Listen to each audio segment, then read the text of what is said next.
everybody, to another Recruiters with No Limits Live. All live, never scripted. I'm here with my co-host and sidekick, John Ruffini. What's up, John? Mr. Richard, how you doing, man? Real good. And it's already December, guys. Can you believe it? December 8th. I mean, Wow. Countdown's on to Christmas. Time Another year coming to a close. You got that right. But before we bring our guest on, we're going to talk about a little bit of stuff right now, real quick here. It's the job report, and we're going to have Laurie's take on this also. Wow. November's job report. Look at this. 210,000 jobs is all that we added in November. Well below expectations. Well below, my man. And you know what? 4.2% unemployment rate dropped. Okay, I'm going to give my take before any of you guys jump in on this. The reason it dropped is because everybody's run out of benefits. They don't have jobs, but they exhausted their benefits. A lot of people have. So, what do you think, John? It dropped, 4 percentage points, which is pretty, it went from 4.6 to 4.2. That's a pretty big drop month over month. I'm still baffled, Richard, how the unemployment rate continues to go down, but the joblessness statistic still remains very high. So there's a huge demand for skilled talent. Companies can't find people fast enough or enough people to fill their jobs, but yet the unemployment's going down. So I'm still trying to interpret what's going on in our world right now, because there's still a lot of people sitting on the bench that are either still trying to figure out what to do or going to work for themselves. But there's a lot of people on the bench, but the unemployment continues to go down. It still sends a conflicting message. I don't know. Exactly. And we're going to have our take on Laurie Roth here today from DSN-IT. What's up, Laurie? Good afternoon, gentlemen. How's everybody? Great. Thanks for being here. Besides me in a sweater, because you both are in Florida and I'm here in beautiful Pennsylvania, we have snow today. So just to let you all know. I like turtlenecks, like Diane Keaton. I'm just kind of a turtleneck kind of gal. So hides a lot of flaws. But those figures are a little bit confusing and conflicting. I think there's a lot of people that are on the bench, like you said. I think there's a lot of people that are just finding other ways to make money. They might be off the records, off the grid. They're maybe being paid under the table, their own little enterprises, started their own business. It's just hard to believe that there is still so many people out of work. I mean, we're looking at 7 million people are, out of work. And I don't know. And then we have the shortage of trying to find the right people for the jobs to fill. That's, I don't know. It's kind of crazy. And then yet companies aren't making any adjustments. They still have that mentality that, you should want to come work for us versus, this is where you should be working versus, looking at it from their perspective that they can go to any company at all and work, there. Why should we want to come work for you? It's completely reversed how it used to be. And so getting companies to move on that has been very, very slow and frustrating, I think, for recruiters to change the way they view that, because there is such a shortage of people out there that, that are, want to work. It's interesting you say that, and it's so true, because you would like to think that companies would realize that, hey, there's a battle for talent, there's a shortage of talent, and the candidates are in control right now. They're behind the wheel. It's a candidate's market, and if you're a skilled professional and you're interviewing for opportunities out there, A, you're going to have multiple suitors. B, if you're at an employer now, they're going to want to keep you, so there'll be a counteroffer. And then C, the companies that you're interviewing with, to your point, Laurie, you've got to let that candidate know why they should come join you. It's not about what does the candidate bring to the table. Exactly. You know what the candidate's going to bring to the table. Now it's a matter of figuring out, do we have something that the candidate would be interested in, and would this provide an environment that they would thrive in?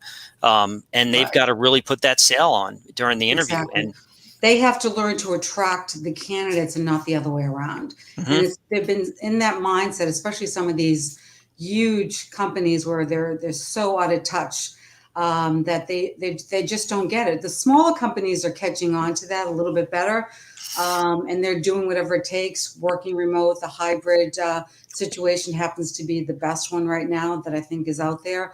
But even still, they're really slow to react to that. And you try to let them know that, listen, you're competing with other companies, like Miami companies, for instance. They're competing with California companies and Arizona companies that are allowing their candidates to work remotely.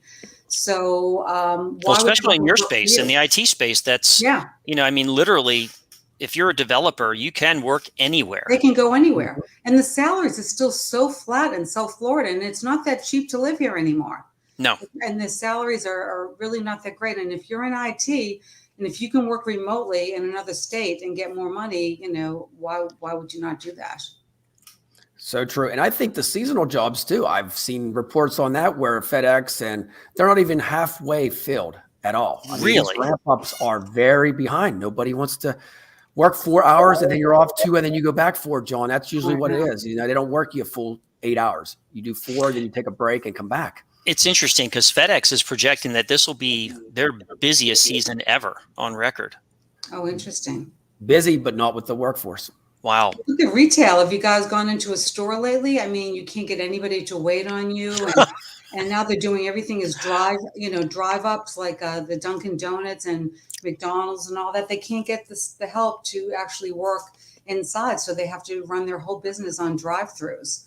So It's funny you say that. Right. Yeah, you walk in a store and you're like looking around like, okay, is there someone that can help me? I know. And maybe there's one person, Right. and that person has to deal with everything. Now, Yeah. Dan, do you think that is that more because people they can't find people to work, or is it because they've had to elevate base salaries and minimum wage so that makes them have to hire less? Otherwise, they're taking a loss, or they're passing that cost onto the consumer. Yeah, I think it's a combination of both. I think they can't find people to work, and it could be because of the rise in salaries and the wages and that. It's a good question. I'm not sure. What do you think, Richard?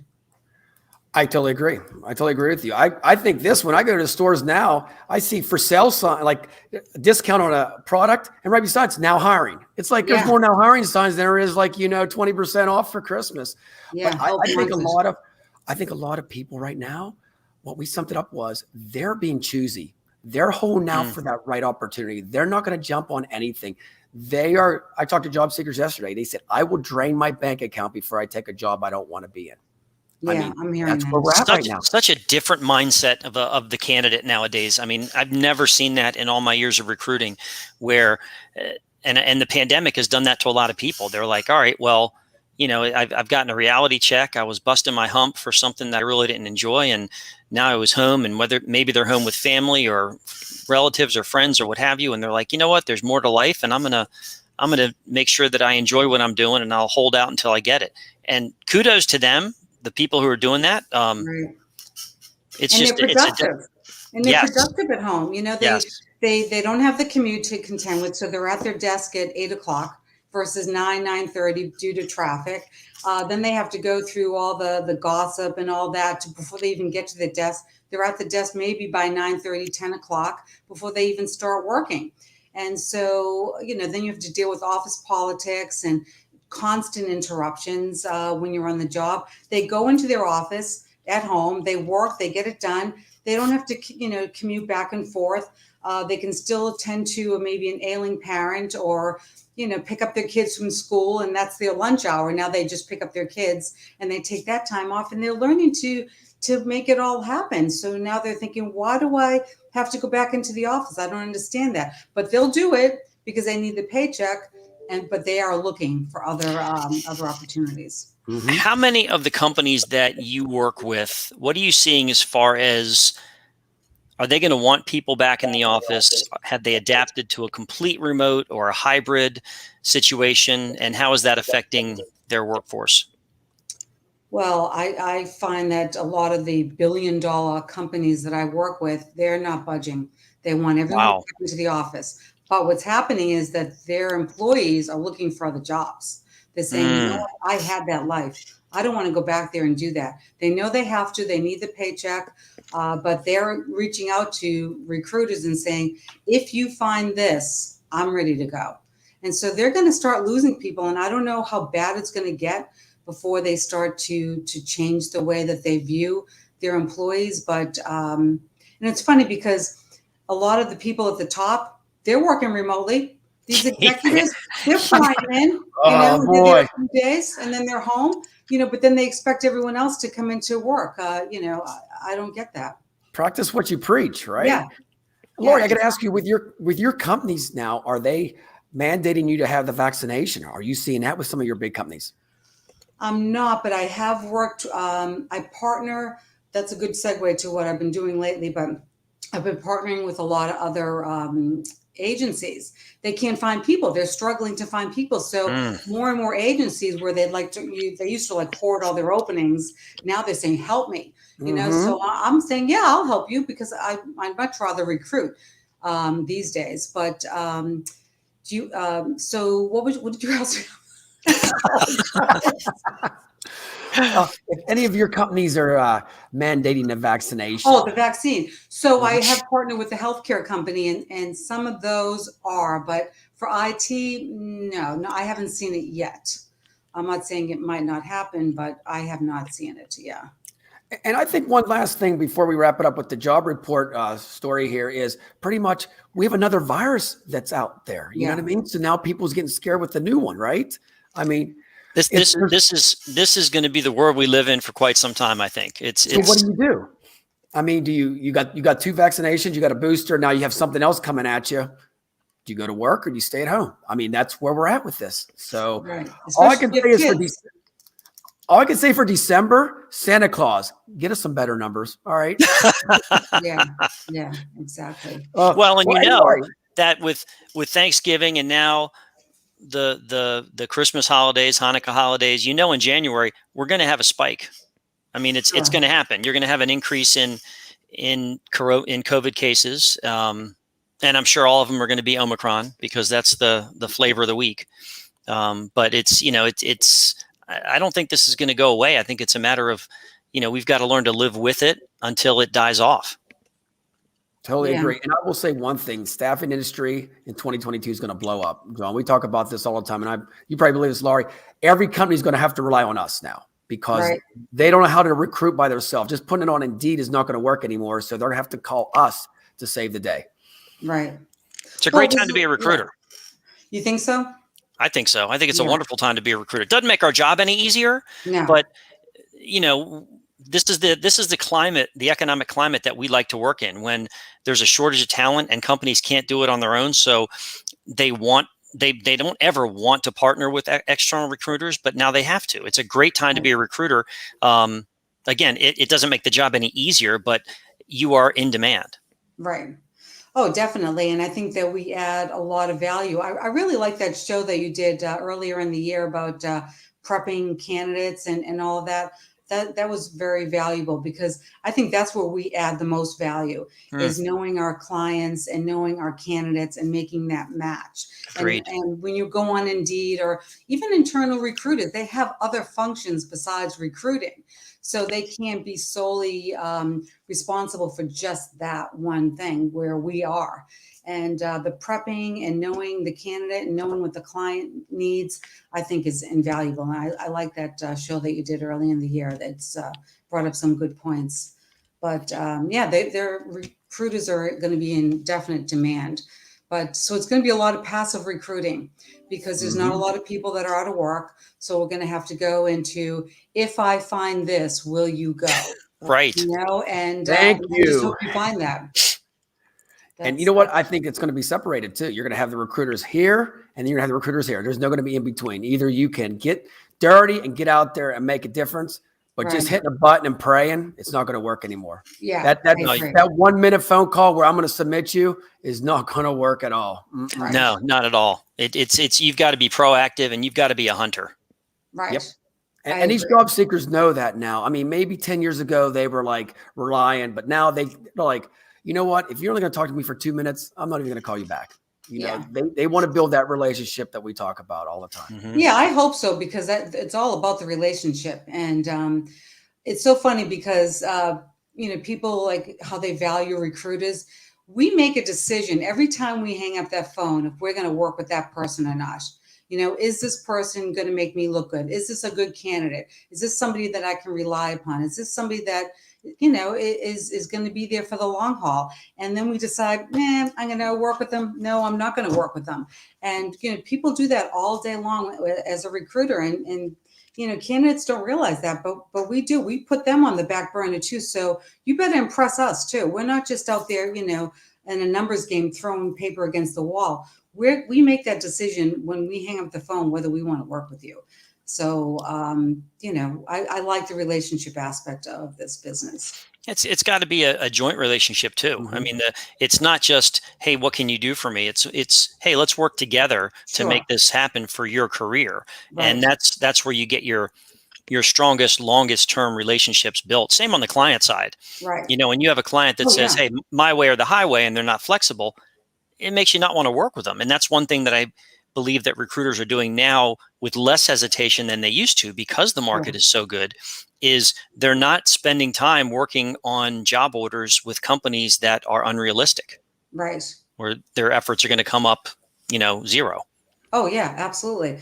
I mean, I have a client that won't budge on you have to be on site, and this is the most salary that we can offer, which is about 20% less than anywhere else. Oof. And that's just it. But then you finally think you find somebody and you present it to them and they have everything that they're looking for. And they're like, well, why did they leave a couple of jobs recently? Are you kidding me? I am so happy that I found this person with these great skills. That's excellent. That has everything they want. But he doesn't know this one thing. So I think we're going to pass. Okay, next. Yeah, that's when you walk away from that client because they're just not being realistic. Right. Or you sit down and you talk to them and give them a little bit of verbal and say, hey, I think you should, and see what happens. I always say at the end that you guys should give one more little last fight and say, hey, we're a consultant too. This person's not going to be around. And guess what happens? Usually they drag their feet and they're like, well, you know what? We'll bring that person in 2 weeks later and they're gone, Yeah. Oh, they're absolutely gone. Mm-hmm. Yeah. And to your point, Richard, though, it gives you an opportunity to really be a consultant to your client and advise them, because they have to understand that all of us are in it every day. I mean, we are in the market, in the trenches, and we see what's going on and we see the trends. So the wiser clients will listen to us and not think that we're just trying to sell them a bag of goods. We're there to educate them so that they can be in the hunt. They can be in the game. Yeah, I couldn't agree with you more. Yeah, absolutely. So, yeah, it is frustrating when, you have somebody good and you present them and they find one thing wrong with them and they're like, I'm not really sure. What else you got? I like I'm just picking them off the tree. Oh, how about this one? No, I mean, this was hard to find, so yeah, it's frustrating. So they think we have like warehouses full of candidates that we can just pluck. Yeah, and it's, I wish. Yeah, that's when you get off the phone with them, you do a shot and go back at it, right? Yeah, there you go. Absolutely. Hey, Lori, in your neck of the woods with the IT, drug testing, I know in light industrial across the country here is not, they're being real relaxed on THC pretty much, marijuana, they're just passing by and saying, you know what, it's okay now. What is going on in your sector?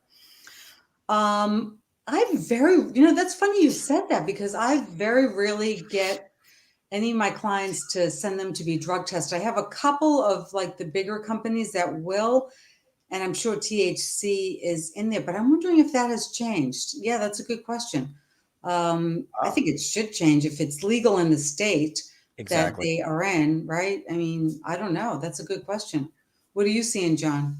Well, I know in our neck of the world, even in states where it's legal as an employer, because we're healthcare, we still have a restriction. So everybody from the top down in the whole HCA healthcare enterprise, we get drug tested, and you can't have it in your system. Now, is that going to change? I don't know.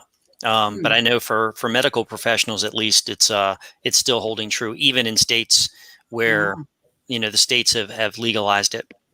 I think in IT, they kind of expect to find THC in the blood system. I don't know. Hey, I love it. Steve Jobs did some of his best work when he was under the influence. Yeah, the microdosing or something, So, I think it's kind of expected in IT.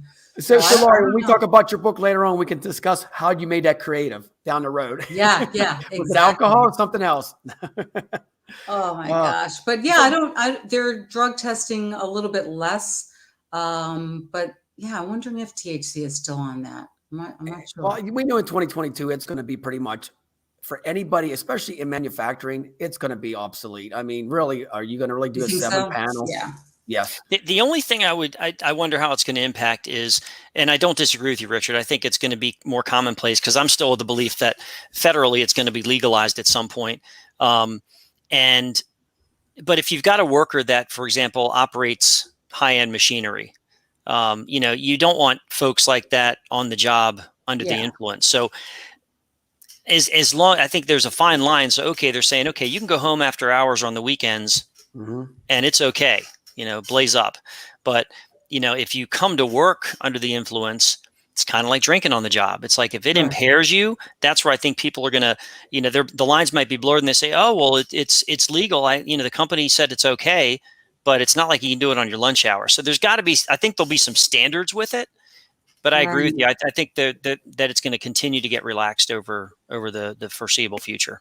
Well, I know Yeah. the medical card. Every time I interview somebody in person, they're like, "Oh, I'm sorry, that's my medical card." I mean, medical marijuana card. Probably 9 out of 10 people that I put to work, they have a medical marijuana card for anything. It's for well-being, anxiety, and all that. So Yep. For sure. that's something that companies have to take in. They're just not doing it for recreational; they're doing it for health purposes too. So, Right. Well, Just kind of like like if you're dog. on it, right. Yeah. Kind of like if you're on other medications, if you're on some controlled substances for physical conditions, you disclose that Yeah. before your drug test because it's You going to do. spike in Yes. some areas. The medical marijuana is going to be the same thing. Yeah, that's true. Yeah, you would have to disclose that before a drug test. So yeah, that makes sense that they would do that with THC. Yep. Yeah, that should be interesting. Stand by. We'll find out what's going stay on with that tuned for probably next year. 2022. Yeah. Anything can happen. Ever changing. Yeah. Exactly. What are some of the changes you see like in 2021 for yourself? For myself, and I'm sure John will speak about this too, is I work on the weekends a lot now. I find out that that's the way to get candidates. What kind of big change did you have in 2021 for recruiting? Is this to me? Yes. Okay, so I came up old school that call. Nobody's picking up calls anymore. So it's really frustrating. And I mean, I don't pick them up myself because if I don't know the number, I'm not going to pick up that call. So why would somebody at work pick up a call from somebody that's not their wife, girlfriend, or, somebody important? So that's the biggest change I've seen over the last couple of years is that no one picks up calls. And the best way to get them is through email, which I'm not a big fan of because I want to talk to people. So I find that I have to reach out via email, at least in technology. It might be different in other sectors, but in technology, I have to set up an email to say, when are you available to talk, and try to get them, to commit to a time. So that's been kind of a hurdle for me. So I've seen that as a change and counter offers being more acceptable. So we used to fight counter offers was the worst thing to do. And I still believe it is. But now people cannot lose their employees. So counter offers are just matter of fact. I mean, oh, you're leaving? We'll give you more money. Oh, you're leaving? We'll give you a promotion. So and I used to try to counteract that with all the research on that, but that seems to be a big change too because everyone's getting counter offered. So it's Big happening. money counter offers too. Yeah. Probably cars will be next, right? I know. They just really don't want to part with their employees. So that's been the biggest. Those are the two biggest things that I've seen. And just more recently, unless it's remote, I'm not interested. Oh Yep. my God. So they won't even consider hybrid. I mean, they are adamant and they're making the rules. It's like, if it's not this, I'm not interested. And guess Nope. what? They'll just hang up the phone on you just like that too. Yeah. There's no sales pitch. All I can say is 2021. And before that, it's the 4-letter word. John knows what I'm going to say. TEXT. Texting is the way to go. I've been doing that too. Yeah. Even for companies, even for like hiring managers that I can't reach out to, I'll text them on their phone, their work phone or personal. And they're like, yeah, let's chat about getting some people for our company. So that texting is now going into the companies now too, where, you don't have to send that formal email. You can just break it down to them, and they can chat at home sometimes. Yeah. What do you think, John? I agree with everything you guys are saying. And, more and more, the initial outreach is electronic. What we say is, I try and adopt the thing, the initial outreach might be via text or email.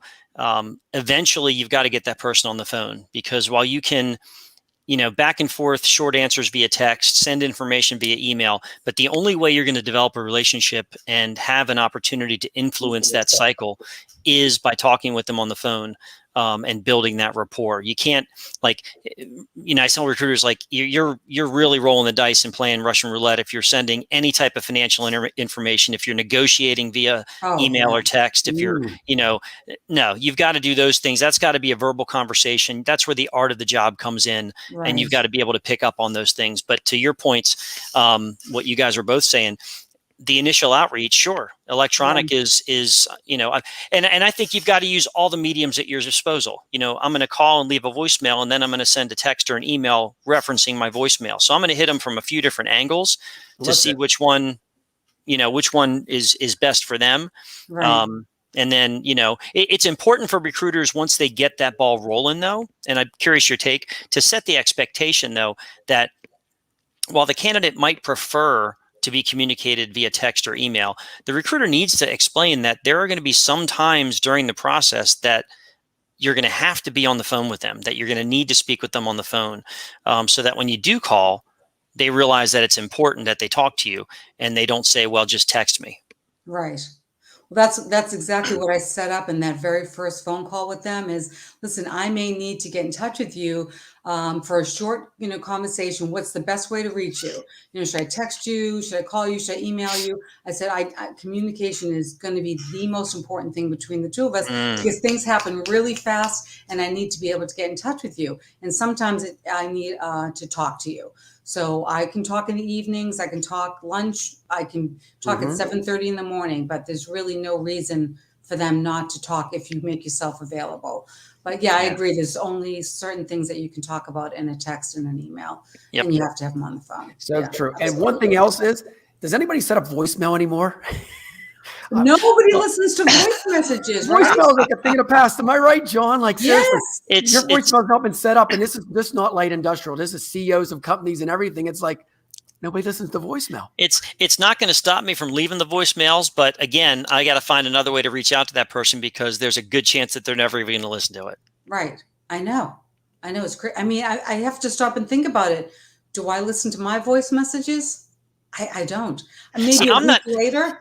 I'm that outlier. I listen to all my messages. I reply to all my texts, all my emails. I'll return calls. Wow. I'm that outlier. Oh yeah. Wow. Oh yeah. Return absolutely. calls? I return calls. Absolutely. John, do you check your emails every hour? No, God no. Well, my work email's open kind of all day. But no, but if someone, like I always say, if you want people to communicate with you, then you've got to make the effort to communicate with them. I want people to know that when they reach out to me, that I'm not going to ignore them. Right. Now, it doesn't mean that it's reciprocated, but that's not going to stop me from, being who I feel comfortable being. No, I think that's great. Yeah. Yeah. So true. And the job seekers, we have to ask them what time, we have to work around their schedule too. Because figure what, they got kids or, 3 jobs and stuff like that. And we just got to work around their schedule. Yeah, absolutely.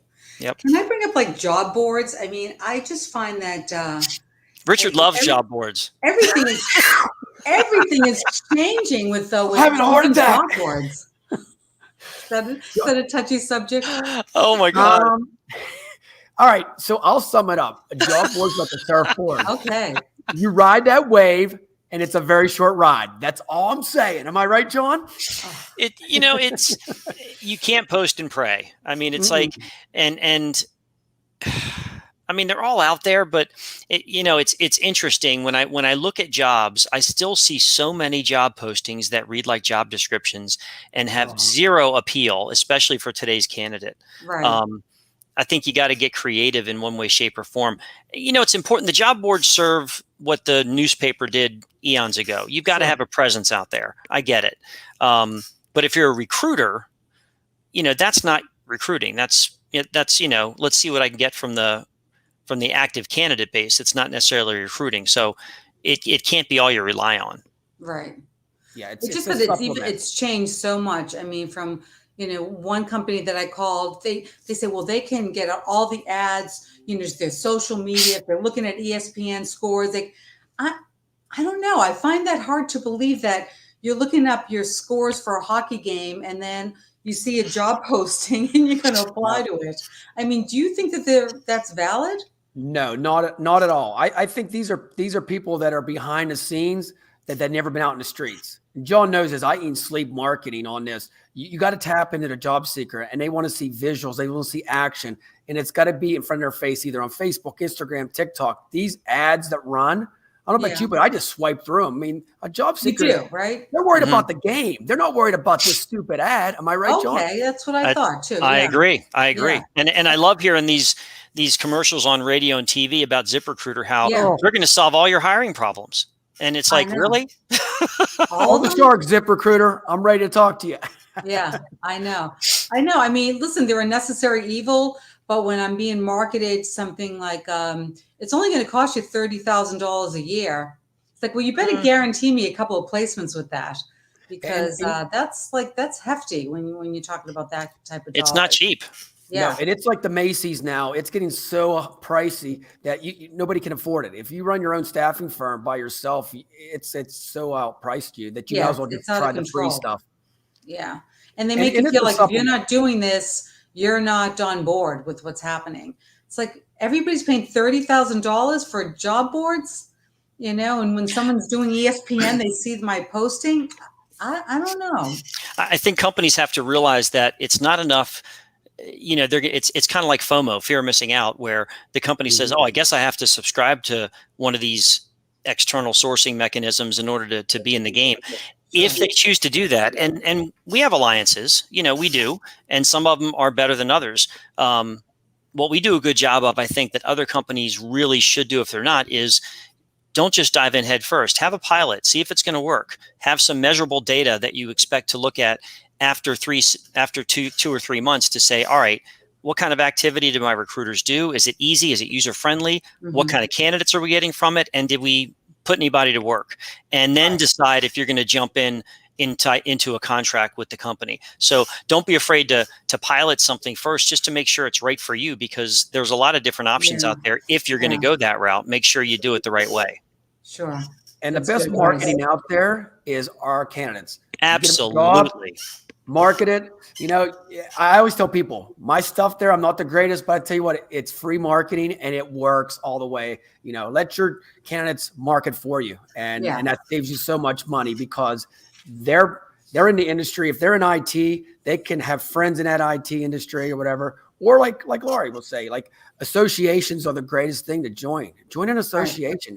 I joined half of these manufacturing associations. There's not one staffing firm in there. Not one staffing firm's in a manufacturing association. So guess what I get? When I go on tours, I get all the business. I love it. It's a beautiful thing. People think that, that's just for No, they want a staffing firm to join. You can join as an affiliate. Do it.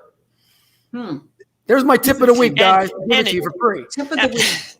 And it shows your interest and desire and passion for what you do, and wanting to align yourself with these companies and get to know them, which is what the better recruiters do. So how can they not endear themselves to you with you making that effort? That's a good thing. Right. Yeah, I agree. Yeah, absolutely. So we'll hopefully job boards in 2022 will do a little flip here. We'll see if the price comes down. I don't know. I mean, it's they're going through the roof right now. I don't know if you guys noticed real quick, but there's some job boards where if you search a resume, it's over $30 a resume, 30 to 50 bucks for one resume. I'm not going to mention that name. I think we know who it is, but yes, John, they go Google it now. It's amazing. Like, that's insane. So we're in the wrong business, guys. Just to let you know, I should have been in a resume database. No, we're in the right business, dude. We're gonna, good recruiters will last a lifetime. The job boards will come and go with different disruptors. Yeah, as long as people don't buy into it, and it's out when they hit me up with 30 grand. I Wow. was just No I was way. taken back. And it's just a job board, but they had the social media piece. So I'm thinking, all right, you're looking at your scores and a job comes over. Next, I could get that right off, my screen. I don't know. Well, you know what? Ask your job seekers. I do it. I mean, John knows this too. I do a lot of research with my job seekers. I ask them, how'd you find me? What do you like? And all this. And it could be Oh, I like love that. industrial Yeah. engineering. And none of them, most of them are not even on job boards. A lot of them, like, they're on a job board, but they turn their alert off. So you don't even get a chance to get a hold of them. Sure. And that's in all sectors. That's just not in light industrial. So all I can say is, use it, but use it just like protein shakes, just to add to your protein. That's all. Am I right, John? A supplement to your business. I want to hear about Lori's book. Yes. Hold on, Laurie. I got to look at this. Here it is, right here. Oh, there it is. Get the job. So, what would you like to know? What made you want to write this, right? Okay. Well, to be honest with you, I was going through a divorce and I needed a new project. So I wanted to throw myself into something. So I started there, and then I revised it and could use another revision because of what happened after COVID. But I talked to so many good candidates that struggled with getting the job. And I mean, just really solid candidates. And they just, they either got too nervous or, silly things that could easily be prevented. And I kept talking to these candidates over and over again, and little things would trip them up. And I just said, you know what? I'm just going to put it out there. If it sells, it sells. I mean, I was just going to put it out there and just give it away is really what I was going to do. And then I got with this marketing company about everything to reconstruct my website and everything. She just, no, this is good stuff. You should, market it.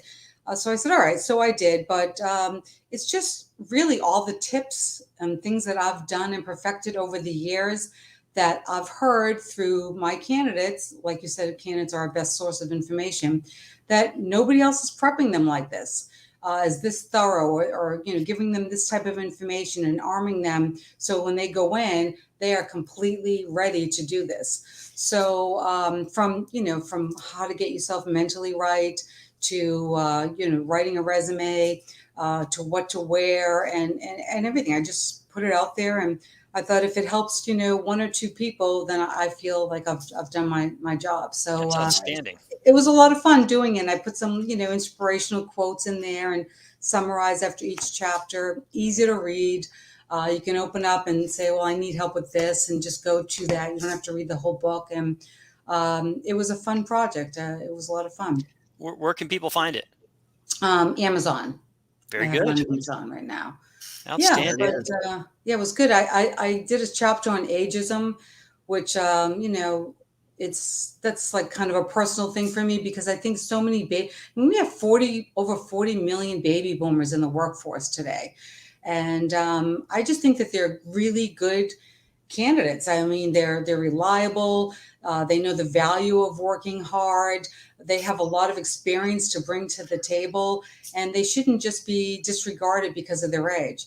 And now I know in IT, there's a lot of young people that are entering, and they're probably the most desirable because they think they know the latest and greatest. But that's okay. The baby boomers want to learn the latest and greatest, and they will learn that, but they'll bring other experience along with that I think makes really the perfect candidate. But they're so quick to write off, a lot of baby boomers, if they're in their 20s and 30s interviewing somebody in their 50s, they're like, next. And of course, you'll never know that, but Right. that, Right. So, and I teach them how to write a resume. I mean, if you come up through mainframe, you don't want that on your resume. You're not going to be working in the mainframe business. You can be working with, web technology. So you don't need mainframe on your resume. You don't need, the last 25 years of experience, because it's in IT, it's obsolete. That technology doesn't even exist anymore. Great so why point. include that? But you'd be surprised how many people keep that there. Like Fox Pro. It's like, Oh my God, Fox Pro, and I can't tell you how long. So D-base. get rid of it. Yeah, get rid of objectives. 5 years old when that came out. Yeah. So I teach them how to write a young resume, and then really dress currently. You don't have to dress young, just dress current. If you're neat and you're clean and you look presentable and you got personality, they won't even notice how old you are. I like it. So yeah, so little tips like that. Great stuff. Yeah, helps. Love And the it. resume where everybody doesn't know what they want to do. They're customer service, and then they're administrative assistant, and then they're a business analyst, and their resume is all over the place. So I have a coming to Jesus talk with them about their resume. It's like, well, what do you want to be when you grow up? All right, we got to put something together that shows that you're on a mission here somewhere. So just little things like that I think are helpful. Outstanding. Yeah. Incredible. Well, thank you, Laurie, for all that. Well, Johnny, any final thoughts, man, on our show today? And wow, this inspiring guest we have. It's been wonderful. Thanks again for joining us, Laurie. Yeah. I agree 100% with what Laurie said today early on in the show, where if these companies aren't going to budge and then they're set in their ways, then they better be prepared to lose some really good people. Yes. Because the folks are, if you get employees coming to you saying, hey, I'd like to work a little bit remote, and you're saying absolutely not, in essence, you're saying go work somewhere else. And that's going to be dangerous. So I think we're going to see even more turnover as companies decide on what they're going to do in 2022. So it's going to be interesting. Right. Yep, absolutely. Yeah, the candidates are driving it, so you better listen. So true. Yep. And Laurie, I want to thank you again for coming on the show. I have one word: inspired.